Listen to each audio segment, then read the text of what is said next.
Wawere kod mago masinya kwa Ramogi wadonje motende kod weche mago menda munjo benedine counties. Jalup jatan piny Kenya Rigathi Gachagua okoni piny owacho mamalo chano chwalo omenda maromo siling bilion 94 ne counties jumachiel mabiro, to mana ka omenda oyudore kowuok e choko mag osuru. Rigathi oloso e kinde romo mane obagi kod gavanas ma pachoka. Matimore bang' counties chieng' Jumapil nokalo ne bwogo mar chungo chenro mag counties ka giywago onge mar omenda. Counties osebedo gi ywak ewi deko mag omenda ma chwero chenro magi mapile kod chenro mamoko mag dongruok.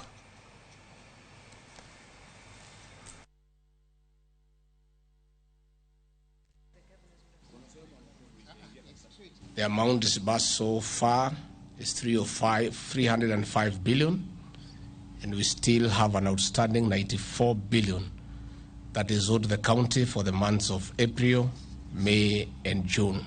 We have explained to the governors the strain that the National Treasury is undergoing, and they have understood, and after lengthy negotiations, we have agreed that the National Treasury will disburse by the end of this week monies owed to the counties for the month of April.